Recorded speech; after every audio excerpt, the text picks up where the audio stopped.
Assalamualaikum warahmatullahi wabarakatuh. Kembali lagi di BBS Belajar bareng Stasia. Nah, apa sih hipotermia itu dan kenapa orang bisa kena hipotermia? Yuk kita langsung lihat pembahasannya. Tapi jangan lupa like, komen, dan subscribe.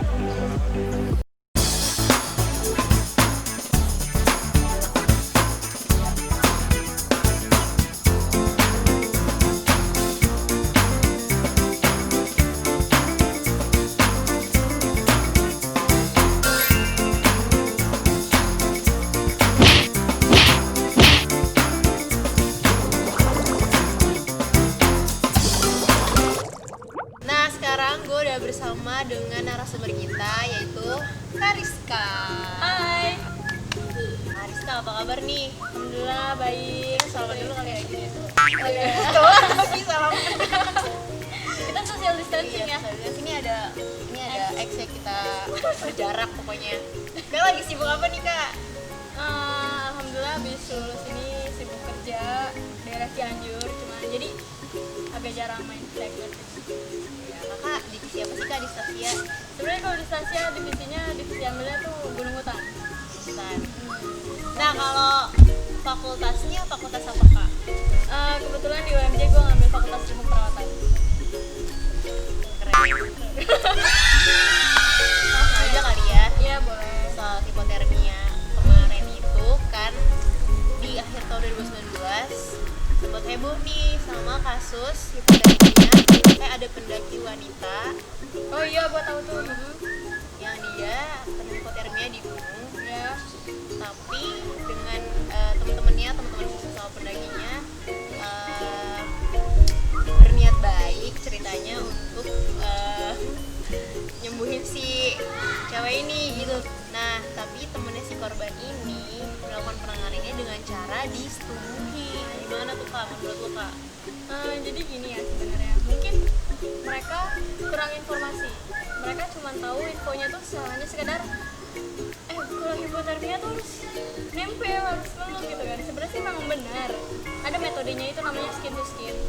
Tapi skin to skin nggak langsung orang yang dia kena hipotermia yang langsung buka baju langsung disetubuhin, enggak.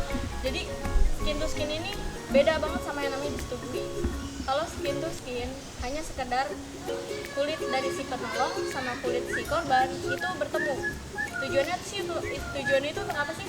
Tujuannya itu untuk mentransfer. Jadi ketika si korban suhunya dingin tapi si penolong masih mempunyai suhu di batas normal lah misalnya, jadi dia bisa mentransfer suhu si normal ini ke si korban gitu. Sedangkan kalau disetubuhi sudah jelas itu beda banget ya. Kesempatan dalam kesempitan. Nah gitu, itu udah sangat parah banget sih sebenarnya. Jadi dia cuma tahu infonya sedikit tapi akhirnya berujung fatal, terekspos ke orang-orang. Jadi orang-orang takutnya mungkin di luar sana masih banyak yang belum tahu hipotermia itu apa, cara penanganannya itu apa. Jadi dengan namanya media sosial ya, dengan dia ngeliat info, kalau misalnya hipotermia disetubuhi nih, takutnya itu infonya salah. Mungkin dari mulut ke mulut doang gitu Iya, ya. karena kan zaman sekarang ini masih gimana ya, marak banget sama yang namanya info hoax ya kan, tanpa digali lebih dulu. Nah, jadi kalau metode skin to skin itu kita boleh melakukan itu ketika si korban mengalami hipotermia berat. Jadi hipotermia, kita bahas dari awal dulu dari hipotermia itu apa. Oke, kalau untuk hipotermia ringan, penanganannya sih ringan. Yang penting dia makan, yang penting dia mau ganti baju. Karena kan kalau ringan itu masih bisa gerak anaknya, orangnya masih bisa mau diajak, ayo ganti baju, dianya masih mau gitu kan. Masalah dia masih mau gerak gitu intinya. Kesadaran dia masih nggak terlalu banyak yang hilang gitu. Jadi bisa kita bantu ganti baju, kita bantu untuk dikasih minuman yang manis, hangat, ajak ngobrol ya. Jangan sampai dia bengong, pokoknya jangan sampai dia bengong, jangan sampai dia kehilangan kesadarannya dia. Sama kalau misalnya dia bisa mau makan ya makan, bagus gitu. Nah kalau untuk hipotermia sedang kan anaknya udah mulai ngantuk-ngantuk nih ya. Kalau hipotermia sedang udah mulai ngantuk, udah mulai ngelindur, nggak ngelindur juga sih, udah mulai apa ya, males-malesan, pengennya tidur gitu. Itu mau nggak mau emang kita benar-benar yang harus bantuin, kita yang gantiin bajunya, kita yang harus konsisten, jangan dibikin dia nggak sadar gitu kan, karena kan itu pasti ngantuk banget. Dan itu kan karena memang dia kesadaran yang udah tinggal dikit gitu, kita terpaksa untuk minum, makan. Berarti dia nggak boleh tidur kan? Nggak boleh, takutnya kalau udah tidur kita nggak tahu nih apa yang dia keluhin, dia nggak ngomong, nggak ngabarin, nggak ngasih tahu segala macam, tiba-tiba nanti ketika dia bangun langsung meracau, itu langsung hipotermia berat, atau mungkin bisa langsung lost control gitu, hilang kendali gitu di situ. Jadi pokoknya jangan sampai dia lepas kesadarannya itu, hipotermia sedang. Terus kalau untuk menghangatkan juga itu boleh kita balutin lagi pakai sleeping bag. Nah, kalau untuk hipotermia berat sama sih sebenarnya, intinya tetap sama. Semua baju dia yang ada di tubuh dia yang basah itu harus kita ganti yang kering. Dan yang pertama tuh pasti hangatkan tubuhnya dulu gitu. Nah, dikasih makan, minum kalau misalnya emang dia udah sadar. Nah, kalau misalnya hipotermia berat ini kan mungkin dia kalau kita ketemu kasusnya orangnya nggak sadar gitu. Nah, itu bisa langsung metode skin to skin biar suhunya itu langsung balik cepat di situ. Terus dibungkus pakai yang thermal blanket. Thermal blanket. Iya, thermal blanket. Nanti langsung dimasukin ke sleeping bag gitu. Nah, sebenarnya tuh untuk menghangatkan tubuh itu ada beberapa titik yang bisa kita kompres. Jadi kalau misalnya kita naik kan pasti kita bawa botol minum ya. Nah, di botol minum itu kita isi air hangat dan itu ditaruh di pembuluh darah yang besar di dalam tubuh kita. Nah, kalau pembuluh darah yang besar di tubuh kita itu ada di ketiak, 2 ketiak. Oh, jadi botolnya taruh di ketiaknya, diketekin sama dia, sama di area selangkangan. Jadi di mana itu, Kak? Jadi langsung jadi kan kalau misalnya di selangkangan kita kan di bagian V-nya itu di pas ini paha, terus ada ya sambungan mau ke paha itu. Nah, itu tuh ada pembuluh darah besar di situ. Nah, di situ boleh dikompres di bagian 2 situ. Nah, 2 sini. Kenapa sih di daerah situ? Karena ketika pembuluh darah utama sudah duluan menghangat, dia bakalan menyebar ke yang lain. Nah, itu teknik yang benernya. Nah, teknik yang salahnya sebenarnya banyak orang yang masih kurang paham lah ya gitu. Kalau kalian dingin, refleks nggak kalian dingin? Iya. Ya kan? Nah, sebenarnya ini nggak boleh kalau misalnya kita lagi kedinginan. Kenapa tuh, Kak? Karena pembuluh darah kita yang ada di telapak sini namanya perifer. Jadi pembuluh darah yang di ujung banget, jadi kecil-kecil dia. Otomatis daerah sini yang dingin duluan. Kalau misalnya kedinginan pasti ujung-ujung jari itu lebih dingin daripada ketek kita kan. Nah, karena ketek kita tuh masih hangat, pembuluh darah kita tuh masih hangat. Nah, jadi kalau misalnya tangan kita udah dingin, terus kita menghangatkan ujung tangan kita, otomatis itu namanya ada afterdrop. Apa tuh? Nah, afterdrop itu kondisi ketika darah yang dingin itu justru mengalir ke daerah inti kita. Bahayanya adalah kan tangan yang darah yang dingin mengalir ke nanti jadinya menyumbat gitu. Jadi ketika tangan kita gosok kan otomatis jadi hangat, tapi nanti darah yang dingin dia malah putar balik dan itu malah mengalir ke yang dibahayakan. Itu nanti dia ngalirnya ke jantung, ke otak, itu yang bahaya. Makanya lebih baik kalau kita mau menghangatkan itu dari pembuluh darah yang utama, jangan kayak diketek sama di selangkangan, daripada kita harus menghangatkan di ujung-ujung. Kayak percuma masalahnya, karena dia cuma di ujung aja, bukan di pembuluh darah utamanya gitu. Nah, tadi kan udah dijelasin juga tuh cara penanganannya secara teoritis, gimana cara penanganan yang tepat pada orang yang kena hipotermia.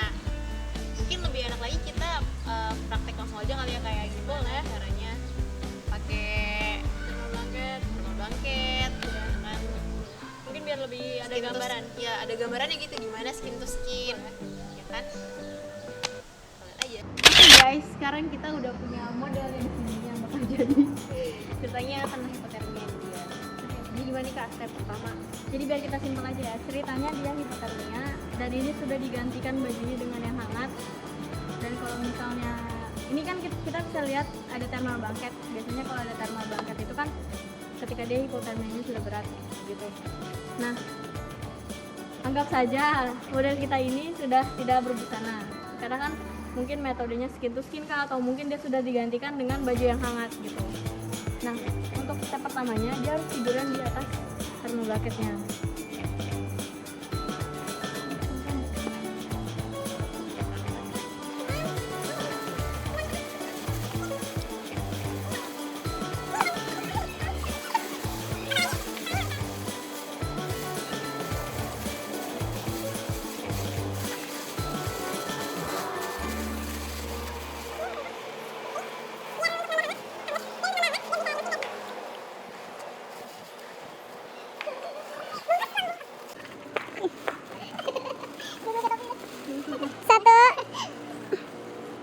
Nah, ini kondisinya udah kita selimutin sama pakai sleeping bag segala macam.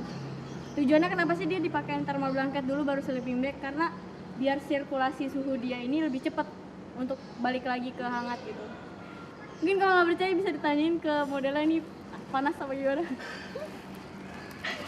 Gimana rasanya? Panas.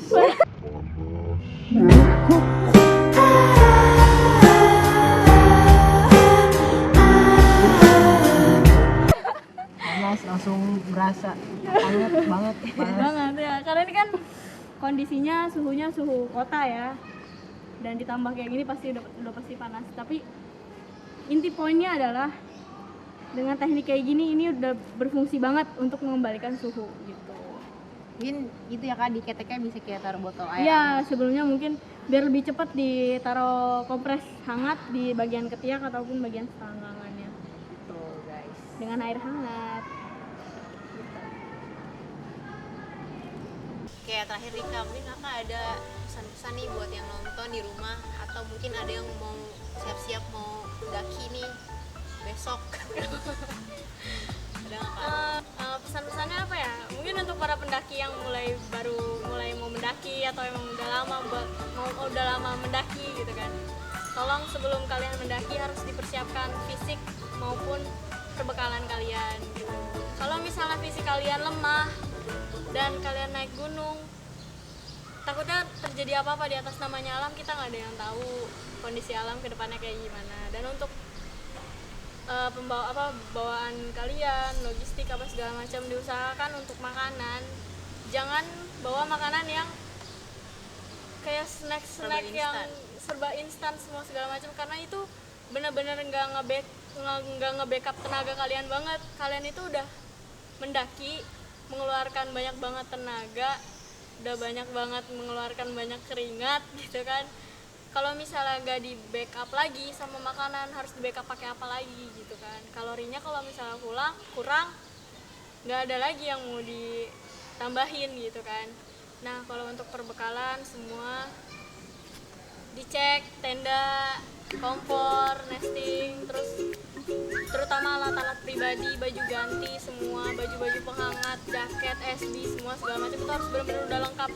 Jangan naik yang cuma sekedar naik aja gitu, itu jangan banget.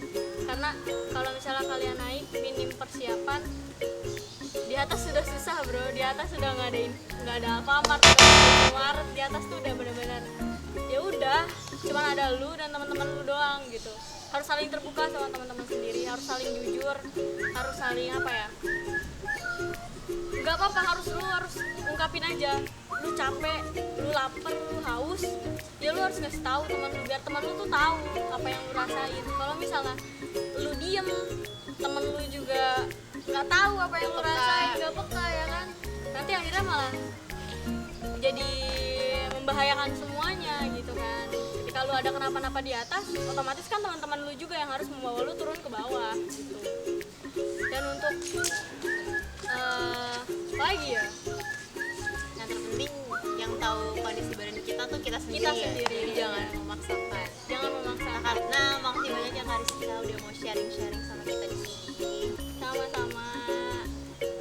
Gue juga minta maaf kalau misalnya gue ada kata-kata yang salah gitu, atau mungkin apa yang gue bagi tadi, apa yang gue share tadi, misalnya ini salah nih kayak gini segala macam. Ya mungkin kalau misalnya emang kalian ada yang tahu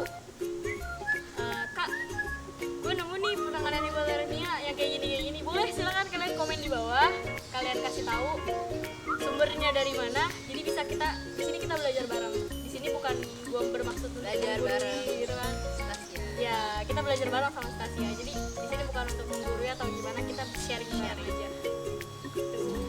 Oke deh kalau gitu, kalau misalkan teman-teman yang nonton di rumah merasa video ini bermanfaat, jangan lupa di share ke teman-temannya, jangan lupa juga like, comment, dan subscribe